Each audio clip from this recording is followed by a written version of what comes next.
एक रईसजादे की स्कॉर्पियो 3 फरवरी को मेरे मासूम बच्चे को अपनी गाड़ी से ऑन द स्पॉट उड़ा दिया। I beg as a mother, please save your children. Please save your children and help me also. मत रो माँ, तुम्हारे इन आंसुओं की कीमत ये सिस्टम और लाचार तंत्र शायद कभी न समझे। और वो रईसजादे भी जो खुद को कानून से ऊपर समझते हैं और सड़कों को अपनी रफ्तार का खेल का मैदान बना देते हैं। दिल्ली के द्वारका इलाके से सामने आया यह हादसा सिर्फ एक एक्सीडेंट नहीं बल्कि सिस्टम, कानून और सामाजिक संवेदनहीनता पर बड़ा सवाल है। 23 वर्षीय साहिल धनसेरा की मौत ने राजधानी की सड़कों पर बेलगाम रफ्तार और नाबालिग ड्राइविंग की सच्चाई को बेनकाब कर दिया है। साहिल की मां इन्ना माकन जब अपने बेटे की आखिरी घड़ियां याद करती हैं तो उनकी आवाज भर्रा जाती है। उनका दावा है कि साहिल करीब 10 मिनट तक सड़क पर तड़पता रहा, मदद के लिए चिल्लाता रहा, लेकिन भीड़ और वहां मौजूद लोग तमाशाबीन बने हुए थे। सूचना मिलते ही जब मां मौके पर पहुंची तब तक एक मां की गोद उजड़ गई थी। सोचिए उस मां पर क्या गुजरी होगी जिसने अकेले 23 साल के बेटे का पालन पोषण किया था और उसकी आंखों के सामने ही उसका जवान बेटा चला गया। जांच में सामने आया कि जिस तेज रफ्तार स्कॉर्पियो ने साहिल की बाइक को टक्कर मारी उस पर पहले से 13 चालान दर्ज थे। इनमें ज्यादातर चालान ओवर स्पीडिंग के थे जो दिल्ली और उत्तर प्रदेश में कटे थे। पुलिस के अनुसार 3 फरवरी को हादसे के वक्त स्कॉर्पियो कोई लाइसेंसधारी ड्राइवर नहीं बल्कि एक नाबालिग चला रहा था। हाँ, नाबालिग ही। सही सुन रहे हैं आप। देश के कानून की वजह से उसका नाम भी हम नहीं बता सकते। उसके पास ड्राइविंग लाइसेंस तक नहीं था। टक्कर इतनी भयानक थी कि साहिल को कुचलने के बाद गाड़ी सड़क किनारे खड़ी एक कैब से जा भिड़ी। इस टक्कर में कैब चालक भी गंभीर रूप से घायल हो गया।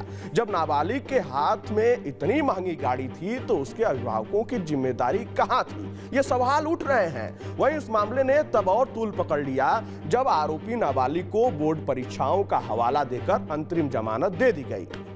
इधर मां बेटे के अंतिम संस्कार में टूटी हुई थी, उधर आरोपी को राहत मिल गई। साहिल की मां इन्ना माकन का दावा है कि हादसे के वक्त कार चालक की बहन भी गाड़ी में मौजूद थी और वह मोबाइल से रील बना रही थी। ऐसे में सवाल उठता है कि अगर वह मौके पर मौजूद थी तो उसका बयान क्यों दर्ज नहीं हुआ? क्या उसे गवाह बनाया गया या पूरी तरह नजरअंदाज कर दिया गया?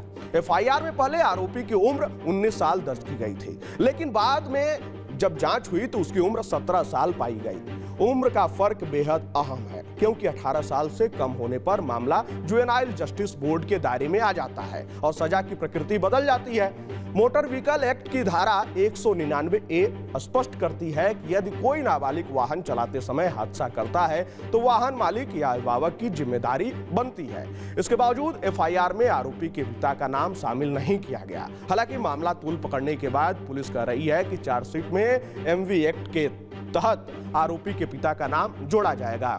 खैर, मैं आप सभी को बता दूं कि आरोपी के पिता का नाम नरेंद्र कुमार सिंह है जो द्वारका सेक्टर 19 में ढींगरा एक्सप्रेस नाम से बड़ा ट्रांसपोर्ट कारोबार चलाते हैं। वहीं कानून की यही विडंबना परिवार को कचोट रही है। परिवार की मांग साफ है, निष्पक्ष जांच, जिम्मेदारों पर सख्त कार्रवाई और ऐसा उदाहरण जिससे भविष्य में कोई नाबालिग गाड़ी पकड़ने से पहले 100 बार सोचे।